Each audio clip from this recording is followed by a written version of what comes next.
Du coup, bonjour à tous, je m'appelle Samira, je suis en 4e semestre et je vais vous présenter un SAP junior qui traite la fonction durale avec épidurale. J'ai été encadrée par Dr Bruno.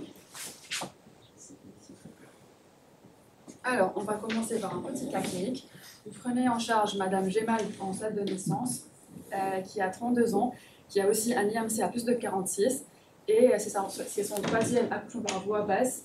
Elle est à 7 sur 10 de VIA et elle est dilatée à 3 cm.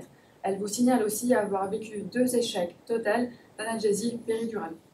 Que proposez-vous à Madame Gemal? Est-ce que vous proposez une 3e péridurale en se disant bon, cette fois ça va marcher, c'est sûr?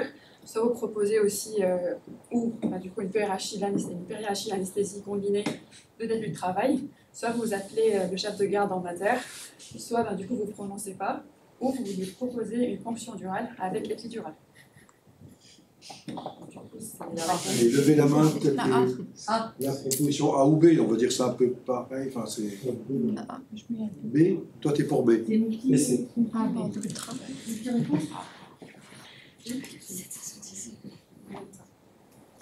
Il faut toujours appeler ça 110 de toute façon. Ça c'est obligatoire. Avant de parler d'analgésie, on va parler de douleur. Le travail obstétrical, c'est un travail qui est divisé en 2 parties. Une première partie divisée aussi en 2 parties, une phase de latence et une phase active jusqu'à dilatation à 10 cm. Il s'agit d'une douleur qui est viscérale, acheminée par des racines de T10 jusqu'en L1, innervant à la fois le col de l'utérus mais aussi la partie supérieure du vagin. Et une deuxième partie qui inclut la descente, l'engagement, la descente et puis l'expulsion. Il s'agit cette fois d'une douleur qui est plus somatique, innervée par les racines sacrées de S2 jusqu'en S4, innervant le périnée. Il s'agit d'une douleur qui est plus intense que la douleur viscérale, avec des racines sacrées qui sont plus grandes, avec des gaines plus épaisses et aussi qui sont plus caudales par rapport aux racines innervant la douleur viscérale. On va voir pourquoi c'est problématique juste après. Pour prendre en charge cette douleur obstétricale, il y a différentes techniques. D'abord un petit rappel anatomique. Déjà, l'espace péridural, c'est un espace qui est graisseux, virtuel, séparant d'un côté l'appareil ligamentaire constitué par le ligament interépineux et le ligament jaune d'un côté, et de l'autre côté, le canal rachidien entouré par la dure mère et l'arachnoïde, entourant du coup les racines qui viennent dans le LCR. La technique de référence d'analgésie obstétricale, c'est la péridurale, qui est dans les séries utilisées jusqu'à 80% des cas des femmes qui sont en travail. Il s'agit d'introduire une aiguille de thyroïde de 17 gauge jusqu'à la perte de résistance, signalant la présence dans l'espace péridural, puis monter un cathéter multiperforé et l'injection dans l'espace péridural d'une solution contenant à la fois un anesthésique local, un opioïde liposoluble et plus ou moins un alpha-agoniste type clonidine. Vu que la solution n'est pas injectée directement en contact des racines, il s'agit d'une analgésie qui est suspendue avec un niveau supérieur et inférieur et un effet analgésique qui dépend de 2 paramètres principaux, à la fois le volume injecté mais aussi la concentration de la solution. À savoir, depuis quelques années, la technique la plus utilisée, c'est la technique par bolus horaire intermittent, ou PIEB, contrairement à ce qui était utilisé auparavant qui était le débit continu. La deuxième technique la plus utilisée, c'est la rachianesthésie avec ou sans péridurale. La rachianesthésie seule est plus souvent utilisée dans le cadre d'une césarienne programmée ou pas, sur un utérus qui est uni ou bicicatriciel, et avec péridurale, où après avoir eu la perte de résistance, on monte une aiguille de rachis de 25 à 27 gauges, et une fois on a le reflux de LCR, l'injection intratécale directe de la solution. L'effet dans ce cas-là il dépend de 2 paramètres principaux, à la fois la dose totale injectée dans l'espace intratécal, mais aussi la varicité des produits. Il y a différents effets bénéfiques par rapport à une péridurale standard, notamment l'installation plus rapide de l'effet analgésique, mais aussi d'autres effets malheureusement secondaires comme le bloc sympathique avec l'hypotension maternelle, la bradycardie fœtale et aussi entre autres un prurite.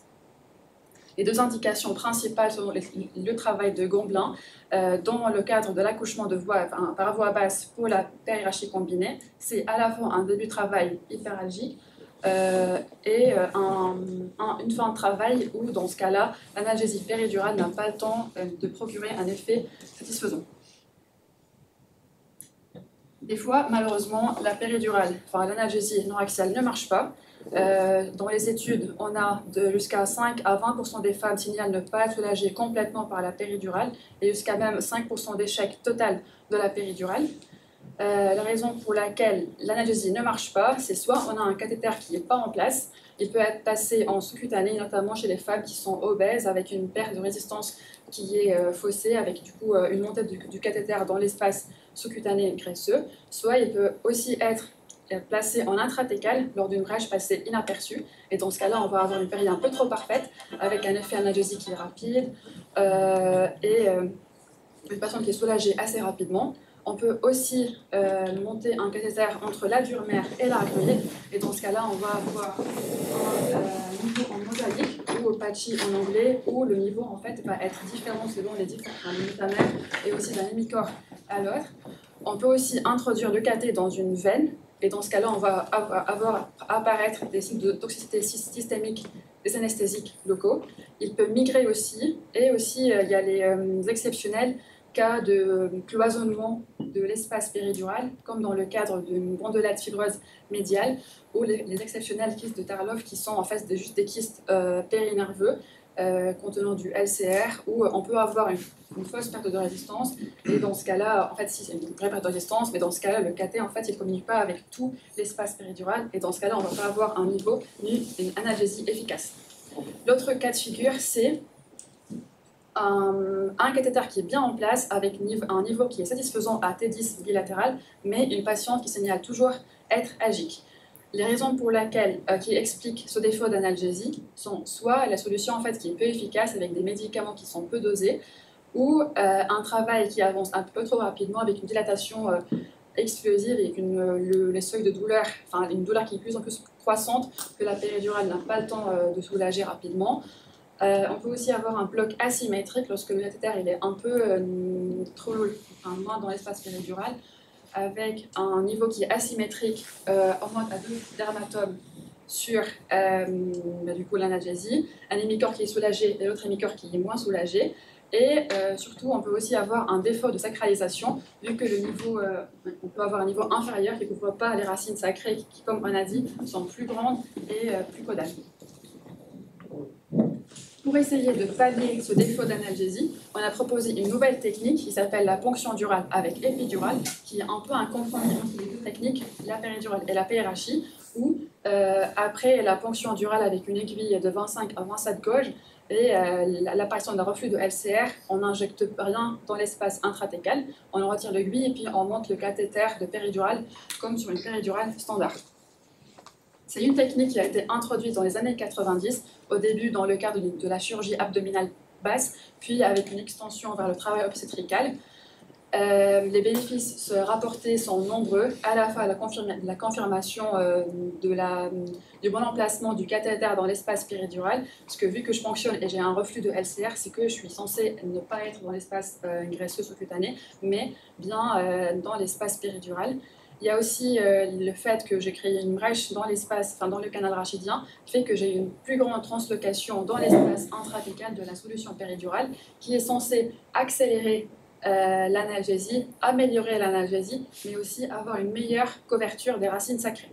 Petit point physique-chimie, la translocation intratécale des molécules dépend de différents paramètres, à la fois la taille de la brèche, la taille du trou dans le canal rachidien, mais aussi le coefficient de diffusion de l'anesthésique locale, en sachant que même sur des méninges qui sont intacts, on a la bupivacaïne qui diffuse beaucoup mieux que la lidocaïne qui a une diffusion qui est beaucoup moindre.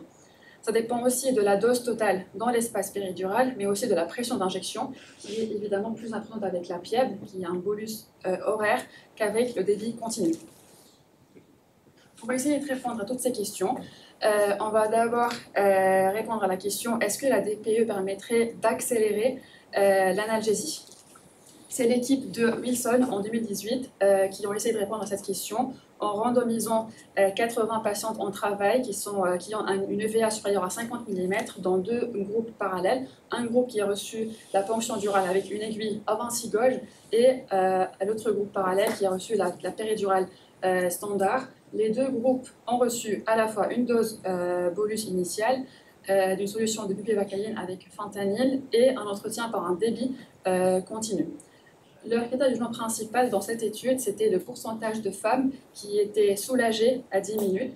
Et aussi, en critère secondaire, c'était d'autres paramètres permettant d'évaluer la qualité de l'analgésie péridurale. Alors, par rapport à leur critère d'ajustement principal, qui était le pourcentage de femmes qui étaient soulagées à 10 minutes, qu'on peut voir sur le graphique, enfin sur la courbe de Kaplan-Meier à gauche, avec en abscisse, on a la durée en minutes et en ordonnée, on a le pourcentage des patients qui restaient algiques. On peut voir qu'à 10 minutes, qui était l'outcome primaire, on a dans le groupe péridural, on a 45% des femmes qui étaient, ou plutôt 55% des femmes qui étaient encore algiques, du coup, que 45% qui étaient soulagées, contre dans le groupe DPE, 55% du coup des femmes qui étaient soulagées, mais sans différence significative entre les deux. Par contre, vu que c'est une variable censurée, on peut tirer que le délai moyen de l'installation de l'effet analgésique était de 2 minutes plus court dans le groupe DPE, même si ça reste un critère de jugement secondaire et qu'on ne peut pas vraiment conclure. Il n'y avait pas de différence significative sur les autres critères de jugement secondaire. Alors, est-ce qu'on peut vraiment conclure que ça permet de raccourcir le délai? Pas vraiment. Et même si on se dit que 2 minutes c'est significatif, 2 minutes c'est pas vraiment pertinent sur un travail qui va durer 5, 10, parfois jusqu'à même 15 heures. On a vu aussi que les obèses sont beaucoup plus à risque d'avoir un échec d'analgésie péridurale, vu qu'on peut monter un cathéter dans l'espace graisseux et pas dans l'espace péridural au vu de la fausse perte de résistance. Donc on peut se demander si la DPE permettrait d'éviter cet échec d'analgésie dans le cadre des femmes qui sont obèses en travail. Pour répondre à cette question, Tan et son équipe en 2022 ont essayé de randomiser 141 patientes avec un IMC supérieur à 35, dilaté entre 2 et 7, avec une EVA qui est supérieure à 4 dans 2 groupes. Un groupe qui a reçu une ponction durale avec péridurale avec une aiguille de 25 gauges et un autre groupe parallèle qui ont reçu la péridurale standard. Les deux tout pareil, c'était une dose bolus initiale. Solution ROPI et fentanyl, et aussi un entretien, cette fois par PIEB, mais pas par débit continu, de la même solution. Le critère de jugement principal dans cette étude, c'était un critère composite incluant 5 critères permettant d'évaluer la qualité de l'analgésie, un bloc asymétrique, un ajustement de cathéter, nécessité de réinjection, de remplacer le cathéter, mais aussi un échec d'extension de la péridurale en cas de césarienne en urgence. Il y a eu aussi d'autres critères de jugement secondaire permettant aussi d'évaluer la qualité de l'analgésie. Ils n'ont pas trouvé de différence significative sur le critère composite. On a même l'impression qu'il y avait plus de remplacement de cathéter, d'ajustement, mais aussi de réinjection dans le groupe TPE. Et tout pareil, il n'y avait pas de différence significative sur le délai jusqu'à l'installation de 1, ni sur la consommation horaire en PCEA, et tout pareil pour la satisfaction maternelle. Donc on ne peut pas vraiment dire que la DPE permettrait de soulager les rares cas d'échec d'analgésie péridurale chez les femmes qui sont obèses, ni de confirmer le bon emplacement dans l'espace péridural, vu que ça n'a pas effacé la repose des cathés. Ensuite, vu que la DPE c'est un peu un compromis entre PRHI combiné et péridurale, on peut se demander est-ce que ça permettrait d'avoir les effets bénéfiques de la PRHI anesthésie, comme l'installation plus rapide de l'effet analgésique, mais sans ces nombreux effets secondaires qui sont le bloc sympathique et le bloc moteur, entre autres. Et est-ce que ça permettrait de couvrir mieux les racines sacrées? Pour répondre à cette question, Shaw et son équipe en 2017 ont inclus 120 patients qu'ils ont séparés en 3 groupes parallèles. Un groupe qui a reçu la péridurale, un groupe qui a reçu la PRHI combinée et un groupe qui a reçu la ponction durale. Et tous les 3 groupes, c'était pareil, une dose bolus initiale et un entretien par débit continu. Par rapport à la variable jugement principale, c'était aussi une variable qui était censurée, qui du coup étudiait le délai jusqu'à l'installation de l'analgésie adéquate, avec une EVA qui était inférieure à 1.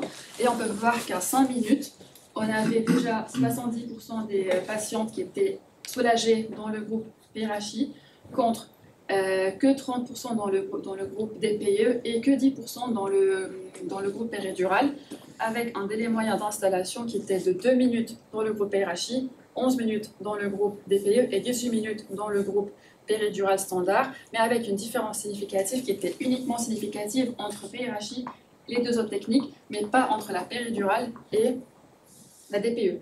Donc on ne peut pas dire que la DPE permettrait de remplacer la PRHI combinée. Ensuite, par rapport à la sacralisation, qui était la critère de jugement secondaire, on a l'impression, même si on ne peut pas en conclure, que la DPE et la PRHI combinée ont un effet similaire, avec une installation plus rapide de l'analgésie au niveau des racines sacrées, qui était beaucoup meilleure que par rapport à la péridurale standard, mais avec une différence qui se réduit dans le temps.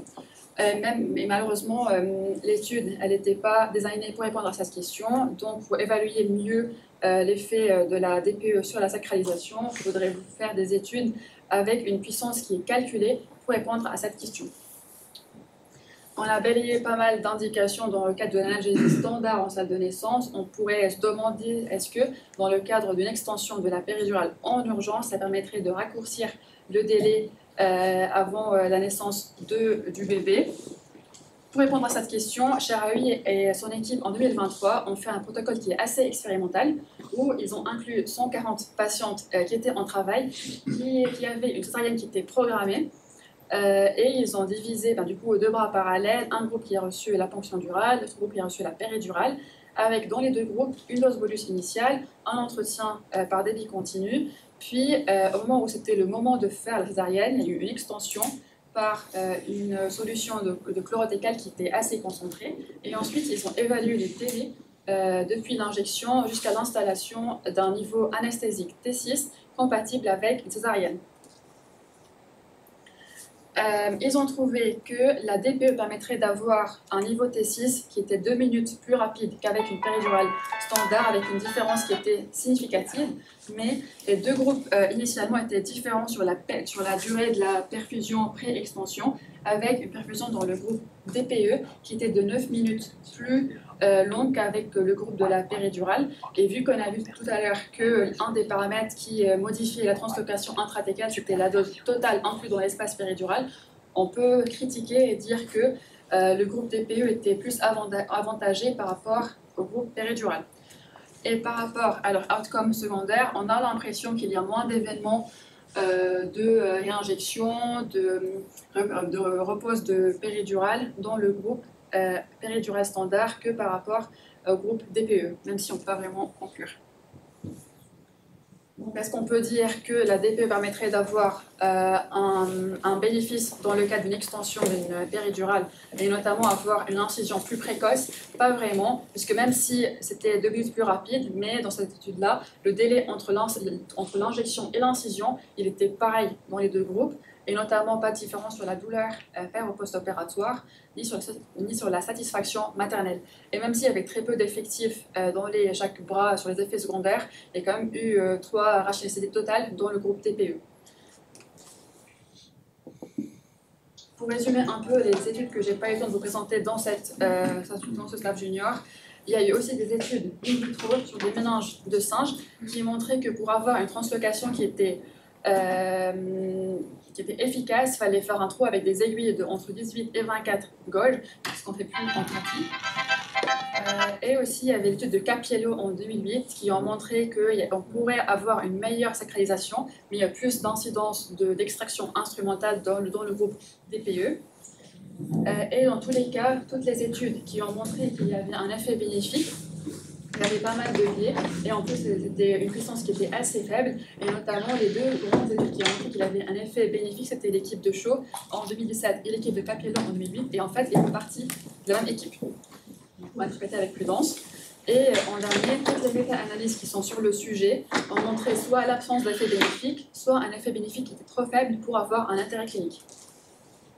Donc, pour conclure, je trouve que la péridurale actuellement, avec les solutions, avec à la fois des cycles locaux qui sont plus puissants qu'auparavant, l'opioïde type sulfentanyl, aussi les alpha-agonistes type clonidine avec la technique de Pieb, permettrait de soulager jusqu'à 95% des femmes. Pour avoir un effet bénéfique avec la TPE, déjà, il faut augmenter la taille du trou, et il faut mettre des solutions qui sont plus concentrées, et je trouve qu'on cumule des risques pour un bénéfice qu'on n'est même pas sûr qu'il existe.